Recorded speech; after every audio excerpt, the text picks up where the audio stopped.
Welcome, everyone. Great to see you. You are at 3 keys to moving from imposter syndrome to authentic confidence. Man, who does not want authentic confidence? I want authentic confidence. That's why I'm here for sure. My name is Kareen Veldhoen, and I am so pleased to host this Better Leaders, Better Schools Masterclass. And I would like to turn it over to Lexi to introduce herself, and then I'll tell you a little bit more about myself and Better Leaders, Better Schools, and we'll get started. Lexi, over to you. Awesome. Thanks so much, Kareen. I'm so happy to be here with all of you. And I am a holistic therapist and personal growth strategist who helps leaders clear old patterns so they can reach their next level business, relationship, and life goals. I've been doing this work for more than 20 years, and I'm certified in a number of therapeutic modalities that support people and organizations in resolving some of the deeper issues and relational dynamics that they're navigating. I wanted to quickly share why supporting women through issues of imposter syndrome is so important to me personally. So I grew up working in a very successful family-owned business that my father started. He was from Greece and had very traditional beliefs about what roles women and men should play. From a young age, I was naturally curious about the business side of things, and I had an aptitude for marketing and problem solving. But because of my father's very old school worldview, my brother was the one that was groomed to take on more of a leadership role in the company, and he was brought in on all the closed door meetings with executives and clients, while I was consigned to the front desk and secretarial duties like filing and removing staples. From years of that, I internalized a lot of beliefs around not having what it takes to lead and not belonging in powerful rooms or belonging where the decision making, was happening. Throughout the years, I watched my brother, who really was no more interested or capable around business than I was. I watched him never seem to question himself or his value. And that confidence really served him well in his career and his earning potential, like his ability to earn a lot of money. Where I, on the other hand, doubted myself constantly, and it really held me back from not only achieving my own personal financial goals and career goals, but also from being able to make an impact and really positively impact other people's lives. Fortunately, I have been able to completely transform those feelings of imposter syndrome. And now I want to help as many women as I can overcome whatever is holding them back so that they can achieve not only their personal goals, but also the goals that, the impact that they feel like they were born to make in the world. So I'm really happy to be here with you all tonight, and I look forward to sharing a few of the keys that have helped me to transform imposter syndrome in my own life. Awesome. Thanks, Lexi. And I would just invite you, Lexi, to put your website into the chat too, just to make sure that we all have access to it. And as we are getting started here, I again want to welcome everyone. My name is Kareen Veldhoen. I have been in education for 1,000 years, and I have been in educational leadership I led a small school system for about 15 years and then moved into coaching and consulting full time. And I've been doing that for the last 2 years full time. I have primarily worked with women, and I'm so delighted because I've really gone through that journey as well, being wife, mother of 3 children, and as well as school leader. So figuring that all out and doing that big juggle, it has been definitely part of my story. And I'm so delighted to be here with you. I'm going to share my screen, which always creates a little bit of an awkward technology moment. And then I'm going to continue forward. and get to the right view here. All right, I'm Carrie. This is Better Leaders, Better Schools. This is Danny Bauer, our founder, and his dog, Alba. She always comes too. And we are ruckus makers, and we're definitely changing the world one student, one school, and one leader at a time. And this is so important because we know that there's a huge ripple effect when we invest in leaders in schools. And so we're so excited to be doing that, and particularly women. Danny has a book about our story, the mastermind. And I think I was about mastermind member number maybe 5 or 6. I don't know. Danny is going to have to fact check that for me. In the very first mastermind group about 8 years ago. And now he has a book about what we do, and he's served hundreds of leaders throughout North America. The mastermind book was published by both Corwin and the Association of School Superintendents. So we're really excited to share our story. He has a brand new book called Build Leadership Momentum. So if you haven't seen that, it's all about creating the perfect principal entry plan. And we are delighted. Danny and Ariel did that book together. And we're delighted to share that work with you because next year we'll be here before we know it. As we all know, we have podcasts. This is really important for you because these are free resources. Better Leaders, Better Schools podcast with Danny Bauer and the School Leadership series with Danny Bauer and yours truly. I've had the privilege of co-hosting the School Leadership series this year. And that's super fun because it's under 5 minutes. You get a provocation or a little story and a challenge and a way to apply into your leadership journey that day. So it's just really quick and you can listen to it on your way to school. So this is our philosophy. When you get better, everyone wins. And it's really important to us to be able to ensure that we're helping you grow. And I see that there are people coming in the waiting room, so I'm going to let them in. Admit, everyone. So let's talk a little bit about imposter syndrome. It's important to know that there are two sides to every coin. And one of the ways we want to think about this is one side might be imposter syndrome, and the other side of the same coin is the ruckus maker. And that's our language at Better Leaders, Better Schools for leaders who make change. They innovate. They're proactive. They build dynamic school cultures. They're vibrant. And that's really exciting work. The challenge is, as a woman, I definitely remember the day that my male counterpart and mentor called me aside, and it was kind of like this little whisper.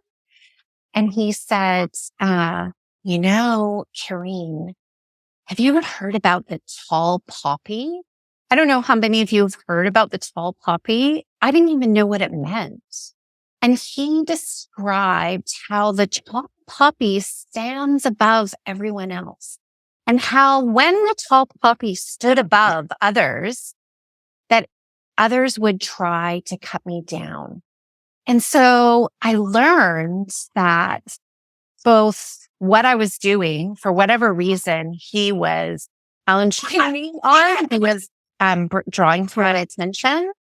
And then furthermore, I later learned that he was really undermining me. And there's 2023 brand new research out that says 70.7% of women are actively being undermined in the workplace. Now, this isn't specific to education, this statistic or this research, but I think it's probably true for some of us. We've actively been undermined as women because we're women and because we're leading and we're making change. And so I want you to know that you're not alone. And this experience was my experience as a school leader. And it created this sense of foreboding, a little bit of fear. This imposter syndrome was alive for me. And it was while I was active and being a leader every day, making the hard decisions, doing the work, being successful, but also feeling these feelings. And so I'm so excited about Lexi and her message for us. I told her already, but I've already started sharing some of it with my adult daughter because I think what she tell us is so exciting. So we are wanting to support women in leadership at Better Leaders, Better Schools. And I am really excited to open the floor to you. So I'm going to turn off the slide as awkward as I make the sharing. I'm going to turn off the slides and just invite you to unmute and share what would make this a 5-star experience for you today. What would make this a 5-star experience? You can write it in the chat. What would make this a 5-star? I think a lot of women, even strong women who work in organizations that are primarily led by men, struggle to have a voice because the patriarchal society in which we live doesn't recognize that. And it's challenging to step up in those situations, not just be heard, but to be validated by the men in the room. So I would love some of your thoughts on that. Thanks, Lynn, so much for unmuting and sharing. Hearing stories, successful work achievement of goals and less stress, gain ideas that I'm able to use immediately. These are some of the things that are in the chat as well. Hi, Corinne. Thank you so much. When you said, what can we do to make this a 5-star experience? I thought, in the first 5 minutes, I already feel as if it is. It's just one of those days I had today. And just to, not kind of in contrast to what Dr. Lynn was saying a second ago, is that for me in my, experience over the years, and even my most recent experience, where my tall poppy moment isn't with the men in the room, it's with some of the other women. At the moment, that's my current experience. Thanks, Judith, for sharing. I think that's very common, right? How do we learn to support each other? And I think that there's someone parting that as well. How do we learn to support each other? Having beliefs challenged a little bit. Yeah. And Lexi talked about how her beliefs, she had to even transform them, right? How to articulate my thoughts and not get tongue-tied. These are real struggles that we have as women, strategies to know how to lead authentically that I can implement now. And Lynn is saying, I totally agree with you, Judith. It's good to be a part of this group and knowing that you're not alone, right? Leadership is so isolating. And so knowing that you're not alone is fantastic. Thanks everyone for being here again and sharing 1 or 2 more responses. We'd love to hear. What would make this a 5-star experience for you? I read this in the chat, but it resonated so profoundly with me that I want to say it out loud. I think the overthinking, like the gut response is usually the right response. But then I go home from school and it's the wheels that I can't stop from turning. Was it the right thing? Should I have done this instead? So being able to be confident that my gut decision is the right one, that is something that would really be helpful to me. Awesome. Thanks, Rachel. And I know the last few people are still coming in. So if you've just joined us, thanks for being here. We are talking about what would make this a 5-star experience for you today. And I want to get to back to our slideshow. So there's 3 big benefits of defeating this imposter syndrome. It will enhance your decision-making abilities. So we kind of talked about that. Not only decision-making abilities, but then the ruminating and the second guessing and all of that. Increased your influence and impact.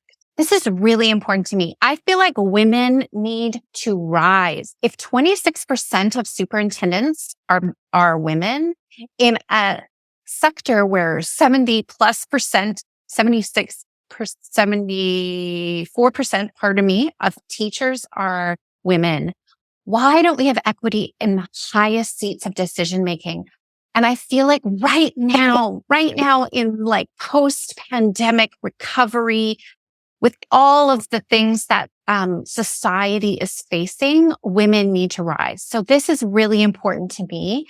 What we have to offer the world needs to be at the highest seats of leadership. And I tease my mastermind members all the time. We're going to talk about the mastermind later, but I tease them all the time. You're going to be the next superintendent of your district. It's because I want that for them. And then improve your resilience and your adaptability. This is important to, because we're all going to face really difficult challenges in the work. That is the same for all of us. I can guarantee you this is going to be hard. So how do we ensure that we're resilient and adaptable in the face of rapidly changing environments and also, big challenges? So what we're going to cover today, what you're all here for, is how does the imposter syndrome look for female school leaders, how to create a safe space to learn about yourself and grow, the importance of becoming curious about others, how to utilize negativity strategically. And then Lexi is going to take us through a group resilience exercise. So you are at 3 keys to moving from imposter syndrome to authentic confidence. We're here for the next hour and 10 minutes or so. And some of you at the end of this will want to know, okay, I want to go deeper.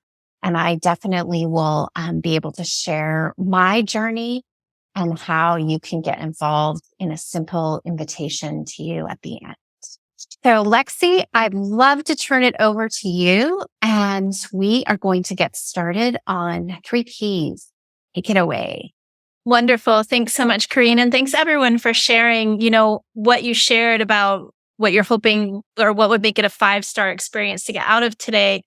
I wish I could cover all those things. We know getting over imposter syndrome is not an overnight, immediate thing, right? Or else you would have done it already. There's so many times we've walked into a room and been like, just be confident, just feel great, and it's like, it's tricky. It has been tricky for us. We've got systems that were not actually built for us. And there's actually a really interesting commencement address given by Reshma Saujani, which I'll include a link at some point, or I'll have Corrine send it out to people, where she actually talks about the system and kind of women rising, like you said, Corrine. So this is such a rich topic that has so much opportunity. And I will be working with Corrine and Danny in this program more, where we can really dive in deep to some of these things that you all brought up. So today, though, we are going to touch on 3 keys, which should get you started being able to shift things. So the first key to shifting from imposter syndrome into authentic confidence is to create a safe space to learn about yourself and grow. Often when we're dealing with imposter syndrome, we're looking at ourselves through a critical lens. We're comparing ourselves to other people's highlight reels. We're preemptively criticizing our own ideas and vulnerabilities before other people get a chance to. We're chastising ourselves for mistakes we make, or ways that we feel we've embarrassed ourselves, or ways we feel we don't fit in, or maybe we feel we missed the mark on a project. But here's the thing. Looking at ourselves through a harsh lens is actually counterproductive to learning about ourselves in a way that would help us get over feeling the whole host of imposter syndrome stuff. It gets in the way of that. It's counterproductive from us being able to move forward. The challenges that we face in our careers always give us glimpses into places inside ourselves that we carry hurts and limiting beliefs. They show us where we might need some support so that we can grow. I want to invite you to start creating a safe, energetic, and emotional space for yourself by shifting the mode of your attention from self-criticism and judgment to one of loving curiosity.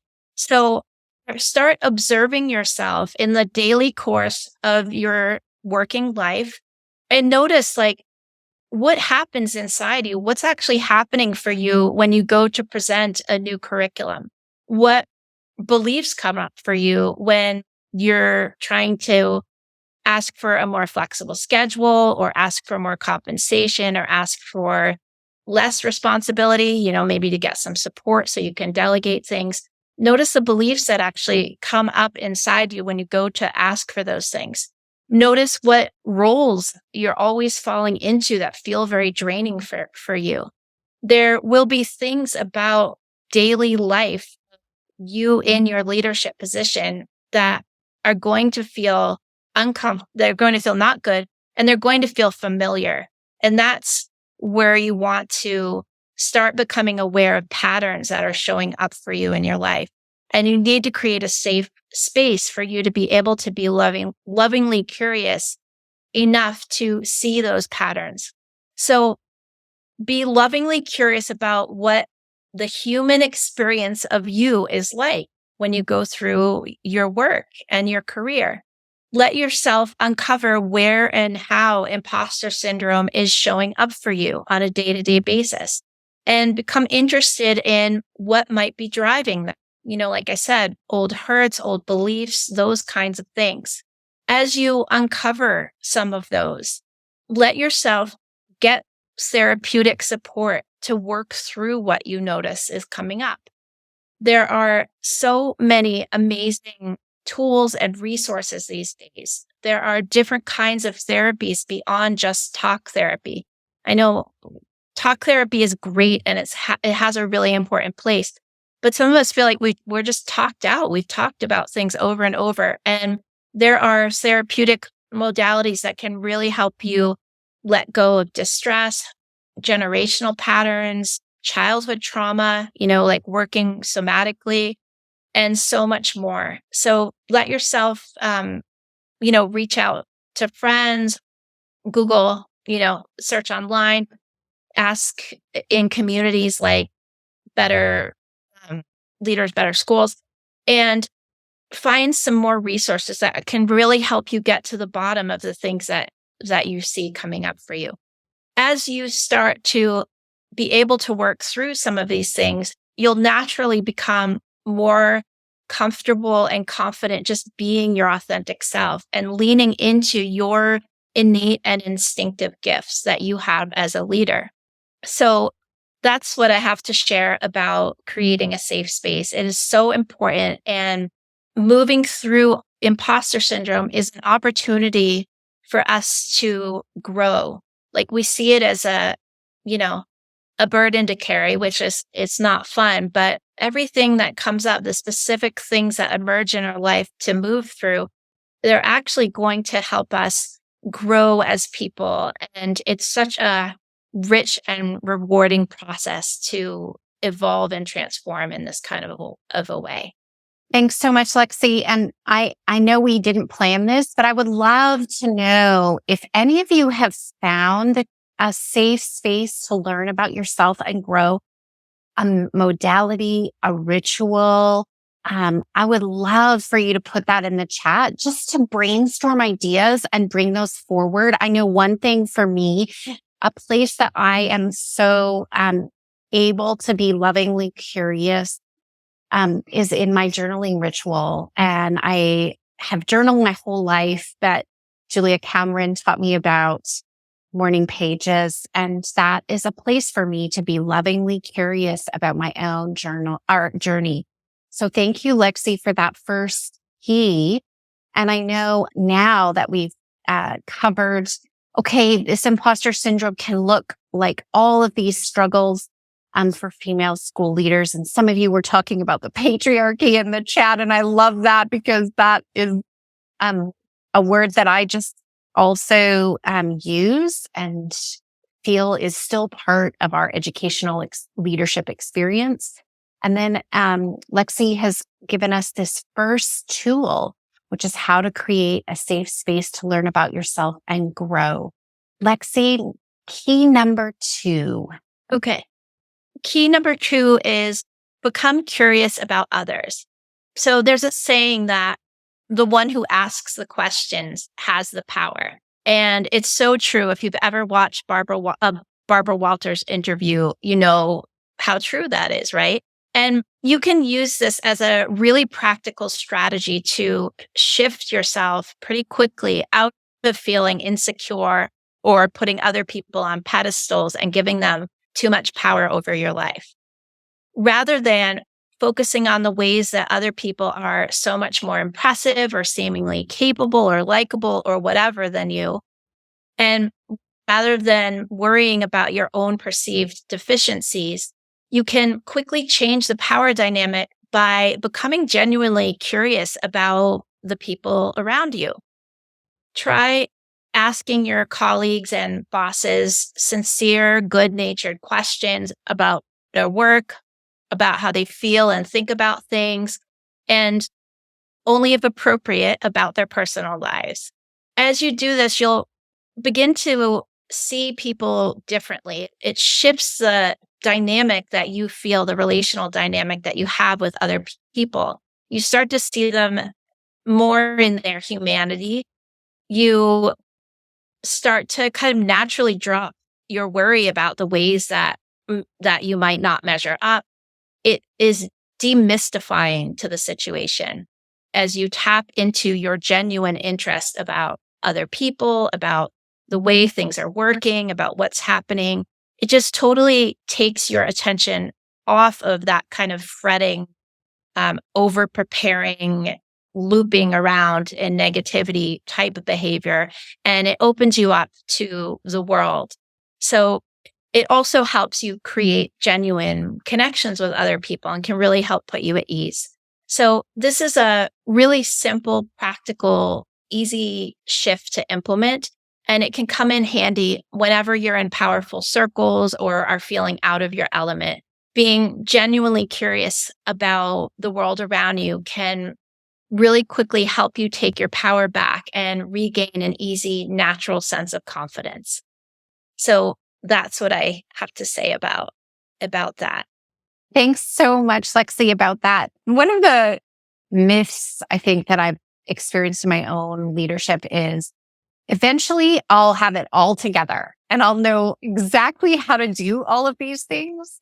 And yet I find myself at almost 50 years old, still learning. And I said to my husband this week, I am pretty good at asking powerful questions, but sometimes they're like socially inappropriate because they're like too deep or too quick or too soon and so I have to work on small talk.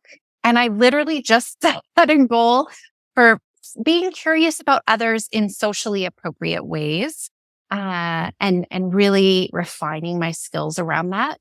So I think that this curiosity has layers, and I love that we can just keep growing and learning over time.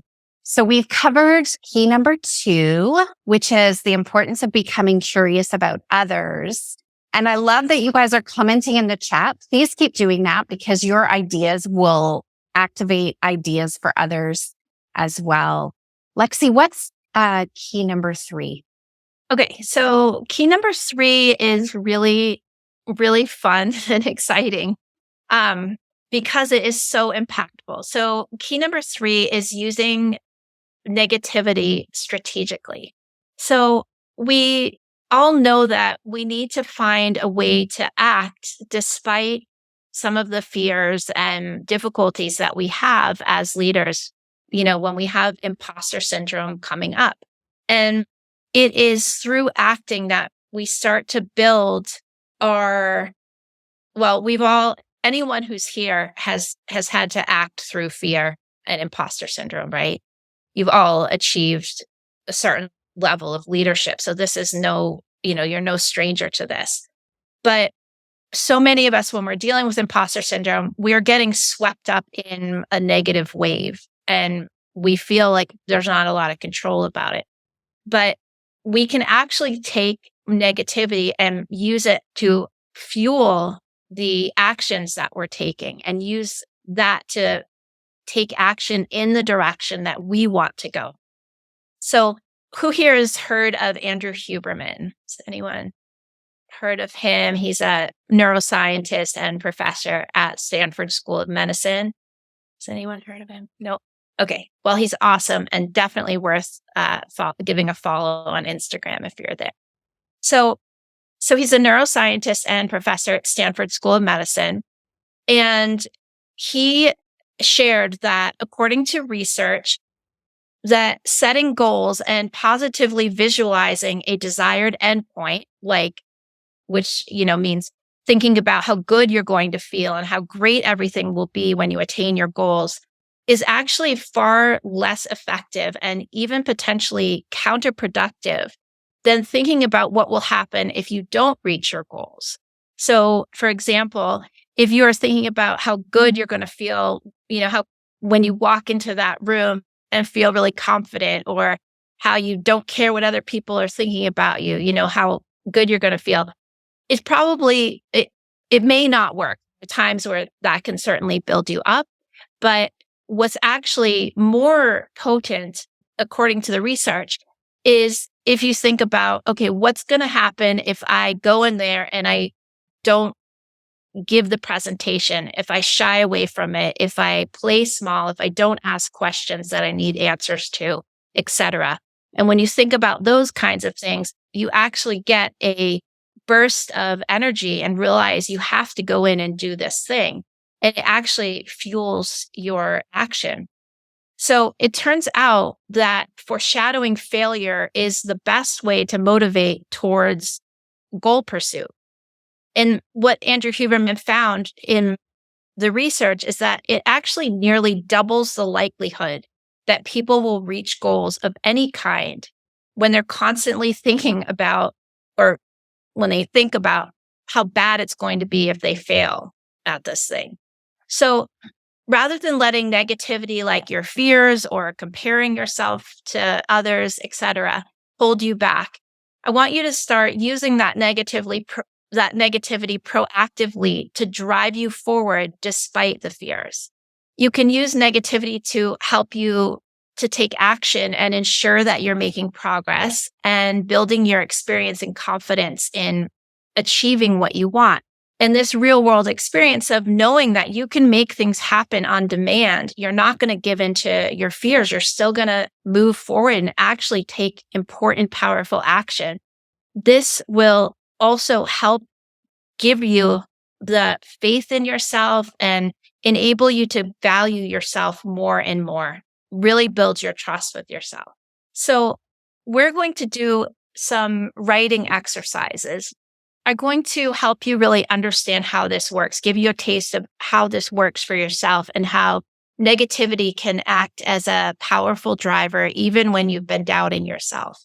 Lexi, I'm just going to stop the share and offer these in the chat, if that's okay with you, because I think it's so powerful to see each other and to just know that we're all here in community and here to support each other. So thanks, Lexi, for those 3 beautiful keys. And these lead us through this writing exercise. Hopefully everyone has something they can write with and on. Go ahead, Lexi. Okay, great. So let's all first, before we start the writing exercise, let's all just take a deep breath together, get centered. We've all had busy days and our attention is on our to-do list and everything. This is time to turn our attention, like a soft spotlight of awareness, turn it inward and really connect with ourselves. So let's just take a few deep breaths together and get settled in this space. Okay. So we're going to start the writing exercise. We have 4 questions we're going to go through. And Kareen is going to play us some beautiful music background. So I'm going to give you 3 minutes to write down for this first question. What are 1 to 3 goals that are vitally important to you? Actually, I think I'm going to give you 2 minutes. I don't want to make it too long and get unfocused. So I want you to write down what are 1 to 3 goals that are vitally important to you. It's probably good to think about it in terms of your career and your work, since we're talking about imposter syndrome. So I'm going to start a timer for 2 minutes. What are 1 to 3 goals that are vitally important to you in your career or your work? Okay. So hopefully you have your goals written down. And now I'm going to give you 4 to 5 minutes. I'll kind of check in, see how you're all doing, to answer the next question, which is, how are you holding yourself back when it comes to achieving each of these goals? So, for instance, in other words, how is imposter syndrome showing up and keeping you from fully playing full out and really making these goals happen for yourself? So I want you to really dive deep in this question. Notice, where are you making yourself be unable to make mistakes? Where are you, having to be so perfect, or you're not speaking up maybe and asking questions that you need to ask?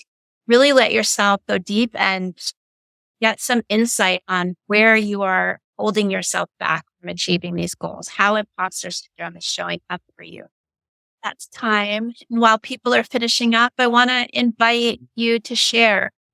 Anyone willing to share, what you notice, ways that you're stopping yourself from really going for your goals? You can voice it into the room. You can put your audio on or just pop it in the chat for us. One of the biggest things that can keep women stuck in imposter syndrome is leadership isolation, right? Thinking we are the only ones dealing with this. There's something wrong with us, that sort of thing. So being in spaces like this where we can actually be honest with each other about what's happening, what comes up for us, that in itself can be so relieving and help us be able to move through things. For me, I think that what came out in my writing is that I question everything that I do. I know what the improvement science says. I know how to organize it. I know what to do, but I find myself almost frozen because I'm thinking, oh my gosh, I'm trying to get this done. Do I really know what I'm doing? Or do I just think I do? And so I find myself getting paralyzed. And I find myself with getting extremely anxious because I don't want to make a mistake. Yeah, the stakes feel really high, right? Of making a mistake. Yeah. Thank you so much for sharing. I think a lot of us can relate to that. I'm happy to share. Awesome. So I work in a very small district, and I am the only principal that is not from that small town. So I was really interested when I was doing my writing that my big fear is that if I push too much to do the things that I was brought in to do, that the teachers will complain to the board about me, because that's what's happened to principals in the past. And so I feel like, and no one said this to me, but I feel like there's this unwritten rule that I can push, but not too hard. Because if it gets to the board and I'm not from there, it might not go my way. So I'm very grateful for that writing to have kind of led me to that discovery. Seeing that. Yeah, that's really powerful. Great. Thank you so much for sharing that. I'll share. Okay, wonderful, Kim. So one of the things that I'm getting better at, but I still have a lot of room to grow in, is asking questions and helping people solve their own problems instead of like me trying to solve it, because like that just drains your energy level. And like I'm not building capacity in them. So I'm draining my energy and I'm not helping them be problem solvers of their own things. But that's just, I think, from an old view of leadership, like I should be the one solving things and figuring out, like, quote unquote, earning my keep, like, what did we hire you for? But like, that shift in thinking, that I am still helping them out, but just in a different way. Brilliant. Thank you so much for sharing. That's great.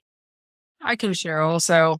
I'm in kind of a unique position, and one of my colleagues was on here but had to drop off, where I'm a department supervisor in a very large district, and there are 7 of us who share an office space. And of the 7 of us, 6 of us are females, and our boss is also female. And it's a brand new boss. And they are all very, very, well, the majority of them, I should say, are very strong-willed females. And I'm kind of the person who has to take it all in and process. And so for me, it's very hard to get a word in edgewise because they're all vying for the speaker role, I guess is what you would say. But because I'm not that one that's abrupt or to interrupt people, a lot of times I feel like I can't get my viewpoint. And so that's a frustration. Thank you for sharing.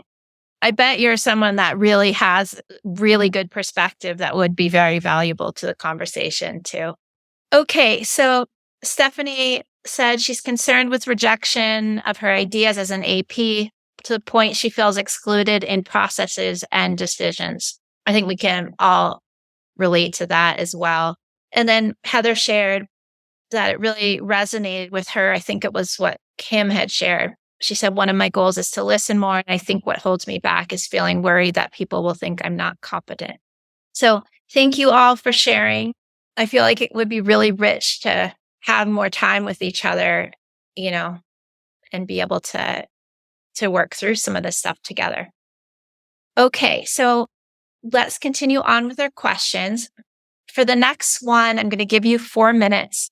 This one's really important. So I want you to write down, what will it look like for you? What's going to happen if you let the insecurities or the self-doubt or the fears or the negative self-talk that's been coming up that you just wrote about? What will it look like if you allow that stuff to prevent you from making your goals happen? So what will happen if you don't actually make your goals happen? And if you let all of this imposter syndrome stuff win or keep you at least slower to making progress. So would anyone like to share what you can see as the cost of letting insecurities or fears or worries or other things in the bucket of imposter syndrome? If those things win, what do you see is happening down the road? And Tiffany was interested in what people's positions are as well. Imagine in your school. So feel free to say what your position is before sharing. Stephanie says, life will go on, however, goals will not be accomplished. Yep. And then you look like a year, 2 years, 3 years, 5 years down the road and just feel really frustrated and kind of lost because you haven't done these things that were really important to you. I'll go. It's Tiffany, and I am a curriculum director. And for me, it's just added stress. Our jobs are, in leadership are already stressful. But then when we don't necessarily act on things that we know we should for a plethora of reasons, it's just added stress dealing with, that weight. Yeah, which makes you further exhausted and burned out, right? It's like kicking the can down the road and you're going to have to carry it. I'm Lorraine Zapata, and I'm a principal at one of the schools that was sued by by the parents in California for their students not reading. And so we've been going through this change process for we're in our year 3. We'll be in our year 3 of the grant. And so I continually think about, because I'm high poverty, 94% free and reduced, Black and brown children, and I think about their future if we fail. We're talking about perpetuating poverty without choice, without their right to read, without the skills that they need. And so there's high stakes. It's not just about me. This is more so about the kids. And it's more so about making sure that whatever processes and whatever change ideas we're putting into place, that they're there for the betterment of our kids. And so that's an awesome responsibility. And when you're faced with imposter syndrome, and then you're faced with patriarchy, and you're faced with all of these things, the thing that I keep going back to is something that one of the tips that you gave about being curious as to the why. Because I think even for myself, why is it I feel that way? And I haven't explored that yet. But I think that overwhelmingness of we don't realize as educators what this means to our kids until you start seeing the scores and you start seeing, are they leaving reading? And if they're not, then what are you going to do about it? So that's where I'm at. Thank you so much for sharing that. It's very real. What Lorraine just shared really resonated with me, because ultimately, when I look at the goals that I had, which are related to what I wanted for the students, being on 100% of them being on grade level, performing at or above grade level, increasing the efficacy of teachers. Myself, if I allow the imposter syndrome to win, to play it small, to play it safe, to not take action that I need to take, then ultimately it's the students that are going to be most impacted. And one of the things that I wrote was that, if I don't do what I need to do, where students will not come to experience a safe learning environment, will genuinely feel like they belong because their needs are met and they are, seen and treated as individuals who are not a bother to peace and comfort of teachers. And that when I wrote that, it hit home, because for me, a lot of the complaints I hear about, this student with a need or so on, that the teachers may feel like what they need to do for this student is too much and it's stretching them out of their comfort zone. But if I don't take action, if I think small to not push for the student's needs being met, then I'm doing with service. And then they're sort of going to do that. Thank you so much for sharing. Really appreciate that. Yeah, for teachers, you have such a direct impact on the rest of the rest of people's lives, the rest of these children's lives. So, thank you so much for sharing that. Let's go to our final question here.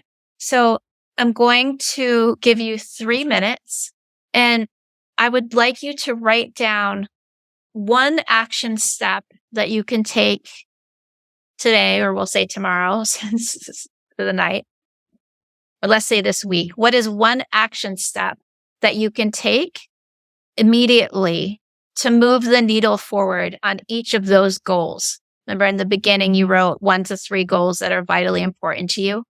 What is one action you can take immediately to move the needle forward on each of those goals?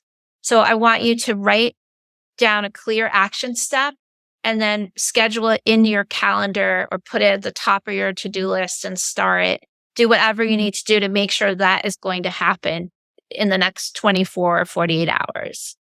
Okay, so hopefully some of you are feeling more energized about your goals and why they're important to you, and less kind of identified with the imposter syndrome. And so until the systems change and until we heal some things from our past and, until we go through this process and really become strong to where we're not feeling the imposter syndrome, we're not freezing up, we can use strategically use negativity in this way to give us a boost to move us forward rather than identify with the things that keep us small and would hold us back. So that completes my offering for the night. I love a show of hands or a message in the chat just to let me know if you feel stronger or if you have one important takeaway from tonight. Yeah, Lexi, I would also love to hear in the chat if everyone could just take a minute. I'm going to turn the music back on for a second. If you would take a minute and just write down the thing that was most valuable for you in Lexi's presentation today, because I think it's really important that we reflect and identify what is most valuable from this work. Stacey said, it's good to know I'm not alone. And just taking time to reflect on how we are getting in our own way. Thanks so much, Ms. Lang, for putting that down. Kim says, this has been very impactful. Lorraine says, stronger. And self-reflection to refocus and connect with our why. Thanks. And Tiffany, I love that you said safe space. In the therapeutic work that I do, we have a saying, which is without safety, no healing can happen. And so safety is always what we focus on first. That is our primary focus in the therapeutic work that I do. So I love that you shared that. As everyone is finishing, with your permission, I'm just going to share the screen one more time and just chat through some of the ways you can deepen this work and how you might just connect in. We have a really special offer for everyone who's here this evening to chat about how can you become a Ruckus Maker Mastermind member.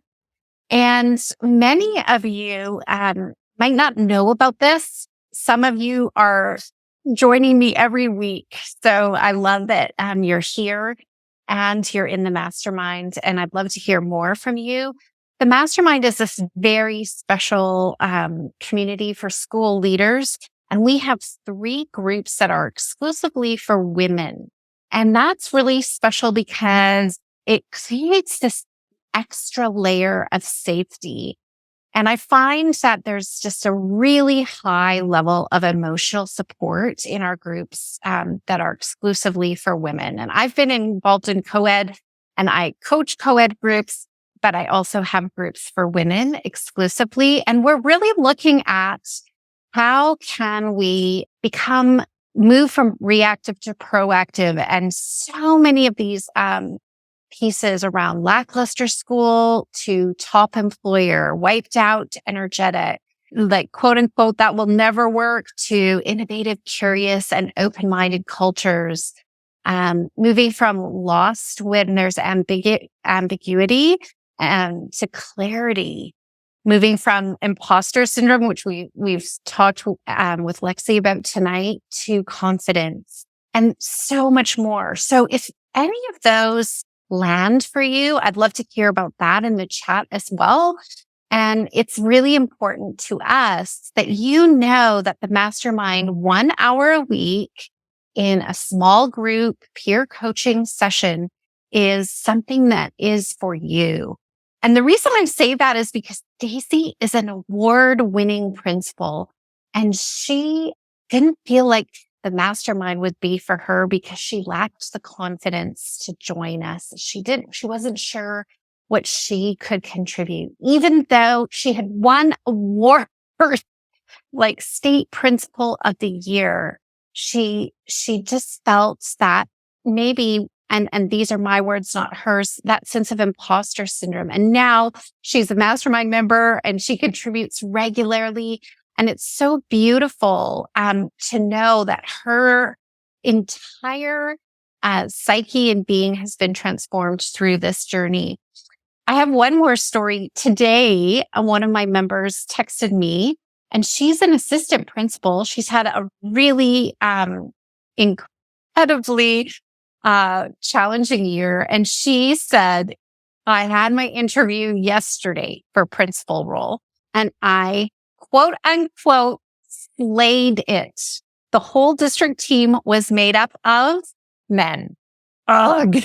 I felt good about representing who I was. And then the whole group like cheered and sent millions of GIFs and it was amazing. So that was just today. Our mission is really to connect, grow, mentor every school leader who wants to level up. So that's you. And if you're not in a mastermind group, you don't have a really safe place where you can connect with your peers, learn from each other. We always have a book. We always have a hot seat where we talk about a problem of practice. Please consider just booking a call with me. So here is what is that called? QR code. You can tell that the technology is not my friend. That's a QR code. And I would love to meet with you because one thing that I really love doing is meeting with school leaders who are interested in leveling up. So I would be happy to set aside 30 minutes of time, and we would have a coaching call. In addition to, I would help explain to you the mastermind journey. So when you join this year, you get weekly coaching and mentorship. You get access to the Principal Success Path, which is a proven success journey. Danny gives tools and resources. I know some of you are alumni of the Principal Success Path, and I've been had the privilege of being a lead coach for the Principal Success Path. That is all now integrated into the mastermind, including deep work days, which are these beautiful days embedded in your calendar, events where you come in person to network and most importantly, do deep work with your mastermind members. So this is all part of the Ruckus Maker Mastermind experience for the next school year. And we would love for you to be a part of that. So I just really want to thank you again for being here and being so participatory. It's been so beautiful to get to know you and to hear your reflections and thoughts. I would love to meet with those of you who aren't in the mastermind. And I love that my mastermind members are talking in the chat. Your guys are great. I didn't put them up to that. But I love that they're doing that. Thank you so much, Rachel and Kim, for your comment. And we do have about 9 more minutes before we need to all sign off. And so I wanted to open up. I really wanted to create a bit of time to open up for questions because Lexi, I don't know about anyone else here, but I know I still am holding some inquiries. So I want to give people opportunity to chat with you about some of the nuances that they're holding. So I'm going to go back on mute. And if you have a question, please unmute and just use this time to everyone's benefit. Because I know if you have a question, someone else has it too. Yeah, I'm open to questions and also just reflections. If there's anything any of you want to share about tonight or about your experience or about the way imposter syndrome has been showing up for you specifically, happy to talk about it for a little bit. So Lexi, I'll ask her friend. More friend, is that what you just said? Yeah.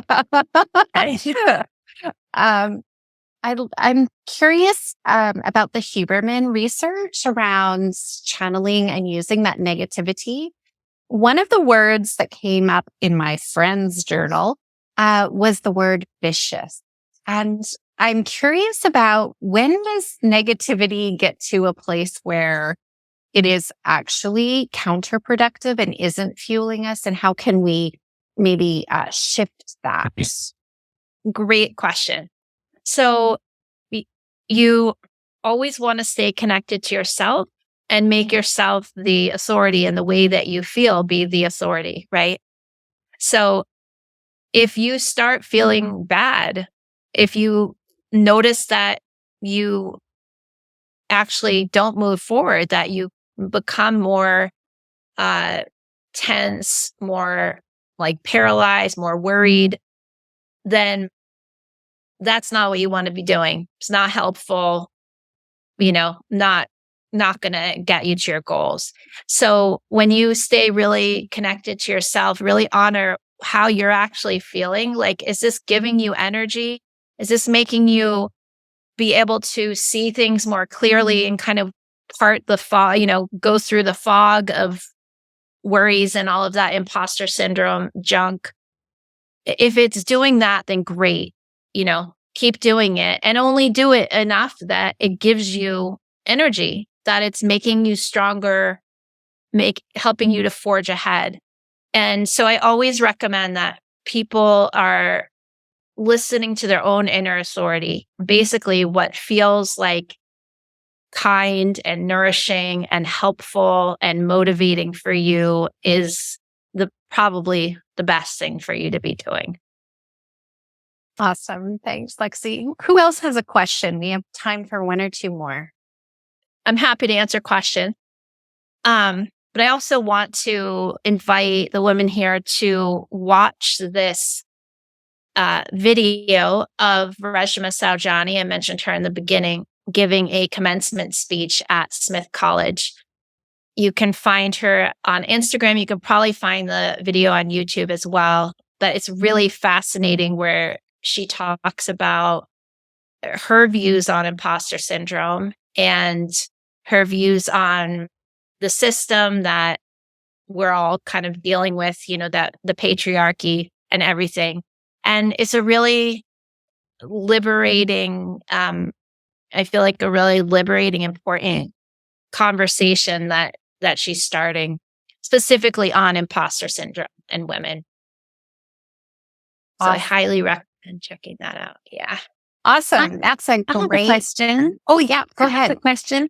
I'm just wondering, I'm sure, Lexi, the research about the rough percentage of women that feel imposter syndrome versus men. Yeah. Well, it's interesting. It seems to be about 60 to 80 something percent of women deal with imposter syndrome compared to men. And it's interesting too, if and men do have it. Like my husband goes through it. It's not just a female thing. I think it's probably people who are not like alpha males or like born into a certain level of privilege, of power, of access, of those kinds of things probably deal with it. But definitely, as you mentioned, more women tend to deal with it than men.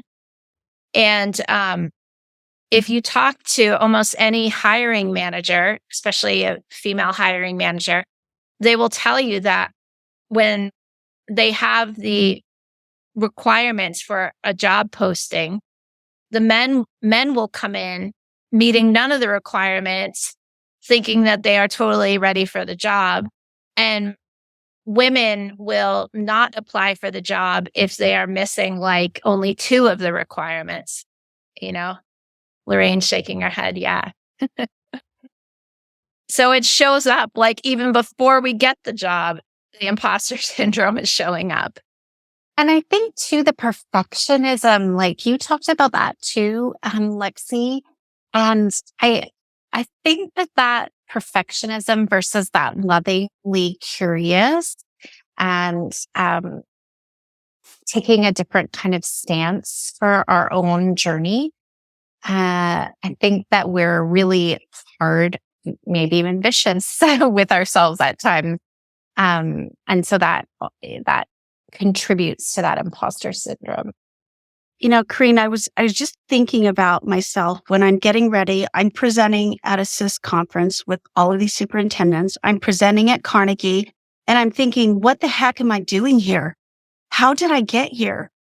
And it hits you at the most profound times And at the same time that this is happening, I've got people in my own district who said, "Oh, I didn't know you were presenting here." And it's that patriarchy right where it needs to be. And then I'm thinking to myself, okay, well, am I really, I don't even know that process that you go through, that questioning yourself. Are you doing the right thing? Is this really happening? That negativity, I just keep going back to that. But I think what you said about being curious, asking the questions, that will alleviate a lot of it if I do that. But doing that's a different story. Yeah. It's a practice, right? And the more you do it, the more that becomes the safe space for you, because it builds this relationship of kindness with yourself that starts to eclipse the inner criticism and all of the worries about other people. So, ladies, we're just so grateful that you were here and such active learning happened. We are going to make this video available to you at the same website where you registered, that same landing page.